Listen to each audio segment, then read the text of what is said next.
Present perfect continuous tense గురించి discuss చేద్దాం. ఒక పని గతంలో ప్రారంభించబడి ప్రస్తుతం కూడా జరుగుతూ ఉన్నట్లయితే ఆ పనిని ప్రజెంట్ పర్ఫెక్ట్ కంటిన్యూస్ టెన్స్లో ఉపయోగిస్తాం అన్నమాట. ఒక పనిని గతంలో ప్రారంభించబడి ప్రస్తుతం కూడా జరుగుతూ ఉన్నట్లయితే ప్రారంభించబడి ప్రస్తుతం కూడా జరుగుతూ ఉన్నట్లయితే ఆ పనిని తెలియజేయడానికి ఉపయోగించే టెన్స్ ఏంటి? Present perfect continuous tense.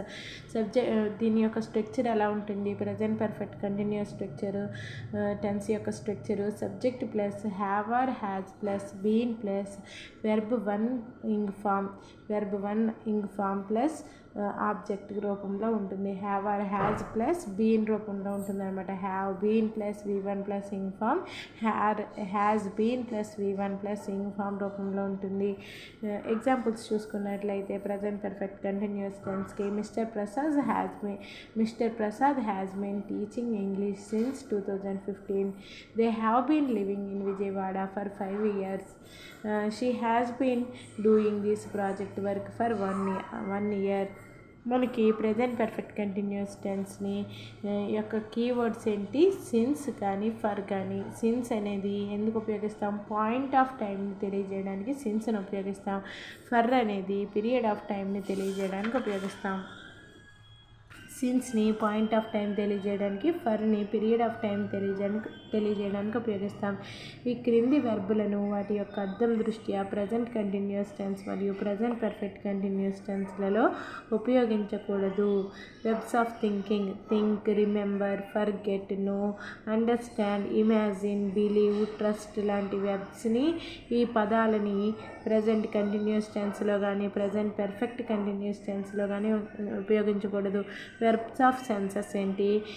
Sense ఏంటి? See, hear, smell, taste, feel, notice వంటి వెర్బ్స్ ఆఫ్ సెన్స్ని తెలియజేసే పదాన్ని ప్రజెంట్ కంటిన్యూస్ టెన్స్ మరియు ప్రజెంట్ పర్ఫెక్ట్ కంటిన్యూస్ టెన్స్లో ఉపయోగించకూడదు.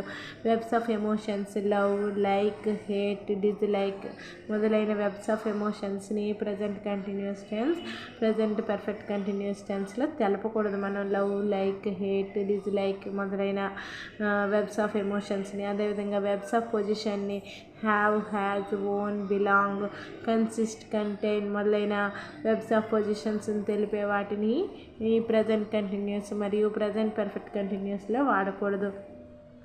Simple present tense, present perfect టెన్స్లో మాత్రమే ఈ విధంగా ఉపయోగించాలి. I have a mobile, I have known her for 5 years. I have a mobile అంటే ఇక్కడ హ్యావ్ అనేది ఉంది కదా, ఇది ఇటువంటి వాక్యాలను మనం సింపుల్ ప్రజెంట్ టెన్స్లో కానీ ప్రజెంట్ పర్ఫెక్ట్ టెన్స్లో కానీ ఈ విధంగా ఉపయోగించవచ్చు అనమాట. వీటిని కంటిన్యూస్ టెన్స్లో ఉపయోగించకూడదు. వెబ్స్ ఆఫ్ థింకింగ్కి సంబంధించిన వెబ్స్ని కానీ, వెబ్స్ ఆఫ్ సెన్స్కి సంబంధించిన వెబ్స్ని కానీ, వెబ్స్ ఆఫ్ ఎమోషన్స్కి సంబంధించిన వెబ్స్ని కానీ, వెబ్స్ ఆఫ్ పొజిషన్కి సంబంధించిన వెబ్స్ని కానీ ఉపయోగించకూడదు.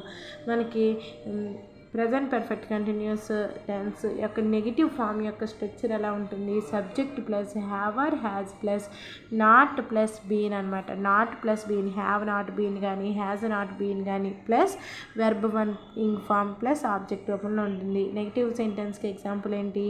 Mister Prasad has not been teaching English since 2015. They have not been living in Vijayawada for 5 years. She has not been doing this project work for 1 year. ఇక్కడ he, she ఇట్లకి ఏమొస్తాయి? Has వస్తుంది అనమాట. Has not.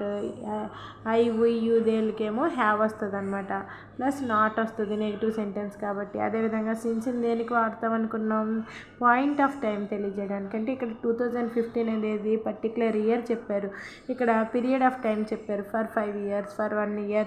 అంటే ఇక్కడ particular year అనేది ఏం mention చేయలేదు కాబట్టి ఇక్కడ ఫర్ అనేది వస్తుంది అనమాట. ఇక్కడతో మనకి present perfect continuous tense complete అయింది. Stay tuned and keep watching biology for DSC.